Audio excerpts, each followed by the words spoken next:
Greetings, demons, and welcome to Warhammer Weekly, episode 90. You may have noticed last week I missed out on the episode. That does mean that we are going to be covering everything that I would have covered in last week's episode this week. That's way more confusing than I needed it to be.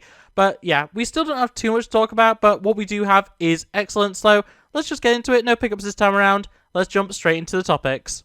Not the leader of a cult, RabbitWithAxe. And to start us out, we have what is potentially the biggest news of the year. And, that's saying something. We're right at the end of December. This is the final Warhammer Weekly of the year.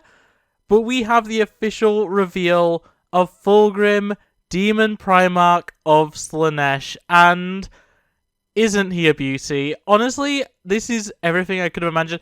Based on the fact that we do already have a Demon Primarch version of Fulgrim from the 30k line, this honestly blows it out of the water in so many ways. This is excellent. It really does capture, the absolute grotesque horror that Slaanesh possesses. And, Fulgrim has never looked better, in my opinion. But, yeah, you have all the great little features. You have the crab tail. You have the general snake design. You've got all the little spikes and the giant bat wings and stuff, and the multiple arms covered in blades, and just, there's so much on offer here, and he looks absolutely amazing. I, honestly, even as someone who is far more Zechian, in terms of my, Chaos preference, I'm much more of a Thousand Sons fan than than Emperor's Children fan. Fulgrim looks so good. Fulgrim looks absolutely amazing. I love this. The helmet options, or the head options, are great. You have a little grin, you have a bit of a shocked expression, a cackling expression, and then obviously the helmet head, which, I'm known for my love of helmeted heads. I think this one is one of my favourites. The little grill mouth is excellent. All the little moon symbols all over the helmet as well. Even some, hidden within the actual sculpture of the helmet and stuff. Just so many beautiful features to this model, and yeah, I could potentially go on and on about all the little details, and I'm just looking forward to when we get a full 360 view. I can't wait to just see this guy in person. He is going to be absolutely fantastic. I do wish that they gave us some sort of height comparison. I want to know if he's bigger than Angron. I'd assume he is. I'd assume he's a decent way taller than Angron. But, I want to know how much bigger, because I think he potentially might actually be the biggest Primarch, Demon Primarch miniature we have. And that's saying something, because, some of the other ones are massive. But I just want to, see, because I know how Angron can be, I want to see how Fulgrim is in comparison. Because Angron is supposed to be a bit more, for a Demon Primarch even, he's supposed to be a bit more small and bulky compared to, Fulgrim, who's supposed to be live and kind of just really tall. So, yeah, I really, really need a size comparison there. But, yeah, honestly, so much better than I could have ever expected. I absolutely love this model. And, I'm very excited to potentially get my hands on this one in the future, because, oh boy, he looks so good. He looks so good. But moving over to some 30k for Heresy Thursday, we have the Legion Overseer. And this is essentially the unit that leads the, non-Space Marine units within your, Empirical Army. I don't really know the rules too well for 30k when it comes to, combining Space Marines with non-Space Marines, with Mortarum. I don't even remember what they're actually called in good old 30k, but yeah, this guy looks cool. I like him. His armor's pretty simple, honestly, in a good way. He doesn't have too much filigree. He's pretty basic when it comes down to it. I do like his helmetless head, the little laurel leaves. I don't know what I'm saying. Around his head and stuff, and just the shouting expression. He does look very good, and honestly, simple. To the point, honestly, nothing too, out there in terms of design.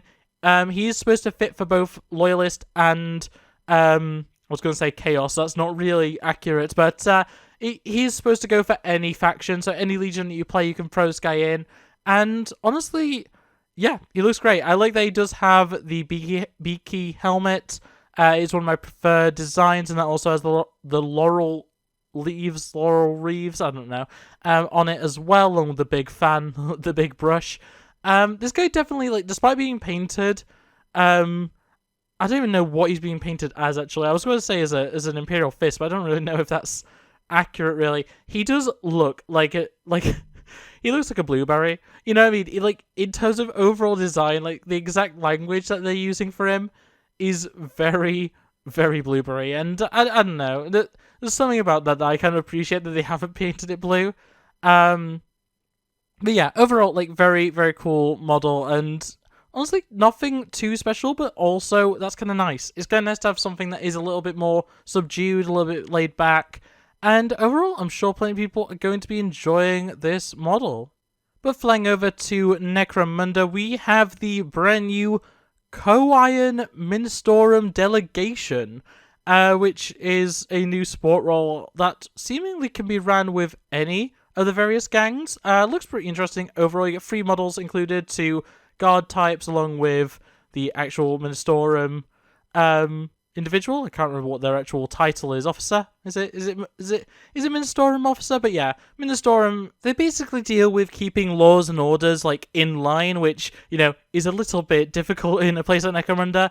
But yeah, these guys look absolutely excellent. I like the skull masks on the guards. I think that's pretty cool. All the cherubs everywhere are pretty nice. A lot of skull iconography, which I do appreciate.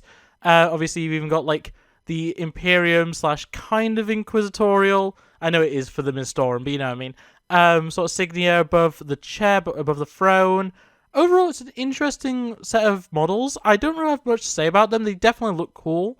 With myself not really knowing how they function in-game, I can't really make much suggestion on how I would personally use them or anything. But yeah, definitely some interesting models with a lot of fine detail.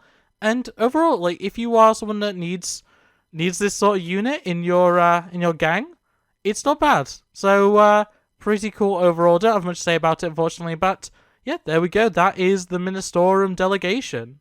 And finally, going back into the old world, we have the brand new Grand Master of the Knights Panther, and this guy looks pretty interesting. He is absolutely caked in just detail, and if I went over everything, I think we'd be here all day. But yeah, he has like well, I guess I was gonna say a jaguar, but it's clearly a panther over his shoulder. His horse is covered in all kinds of different imagery and design across its armor, and yeah, there's so much stuff to look at here. But he looks absolutely excellent. I love how it has I call it the Sigmar hammer. I realize that it is a classic Warhammer element, but on the Victorum like plate on the horse and stuff, very interesting design overall. Like, there's a lot of cool things going on here. The emotion you can see in the model is excellent. I think the fact the helmet is slightly open is a little bit questionable, but like, it's fine. It does have the visor. I'm sure you could probably modify it in some way to get it down, but yeah, by default, he has his eyes on show. And this is, of course, a remake of a classic model that is considerably smaller. They do have a comparison here, and yeah, that old model is so tiny compared to the new one. But yeah, this is a very nice little horse rider, and yeah, honestly, for a generic knight on horseback, this guy's pretty cool. I do quite like it. Not to my taste, obviously. I'm not really an Empire of Man sort of person when it comes to the more fantasy side of Warhammer. But yeah, this guy looks cool, and yeah, the amount of detail on him, I bet he'd be a pain to paint. But I suppose that's part of the charm of a character like this, is you just have him as your, this is the best I can do sort of representation. Like, I spent days working on this, I spent weeks working on this, sort of thing, to get all these little details painted in, and then someone points out that you missed, like, the eye on the panther or something. But yeah, this is honestly an excellent model, and yeah, there's not much else to say about it. The Grandmaster of the Knights Panther. But with that being said, that is unfortunately everything we have for the last 2 weeks, in fact. So, yeah, really not much going on right now. A lot of it was in the form of the Grotmas calendar, which unfortunately has mostly just been, well, actually, I think almost exclusively has just been detachments, which I don't cover. I don't cover gameplay stuff on this show, on this series, or whatever you want to call it, which has been a bit annoying in the last few well, honestly, the last few months, because that's most of the content that's been going up in the articles. But honestly, some really, really cool reveals. I mean, Fulgrim, for one. Just that alone, like, the only thing revealed in the last 2 weeks could have been Fulgrim, and it's still worth me talking about. It is such an excellent model. I'm really looking forward to seeing it in person. And, I don't think, own any of the Demon Primarchs. I'm trying to think now. No, I own some of the Demon, the Greater Demons and stuff. I don't own any of the Demon Primarchs, I don't believe. I'm really trying to think now, because I don't own any of them. So, yeah, potentially Fulgrim could be the first. I'm not going to say for sure, but yeah, I love that model so much, and the fact that Fulgrim is finally here, like, that fully confirms that we're getting Emperor's Children relatively soon. I'm really looking forward to that, and yeah. With that all being said, that's going to be it for this video. So I hope you enjoyed. If you did, make sure to like it, subscribe if you're new and ring a bell so you never miss an upload. Otherwise, comment below your thoughts and feelings on any of the topics discussed today. Are you excited for Fulgrim? I'm very excited for Fulgrim. But yeah, that's going to be it for this video. So thanks for watching, and I'll see you next time. Bye. Look at the screen, you'll be fine. Culture's a disease, but worlds divine. I just wanna take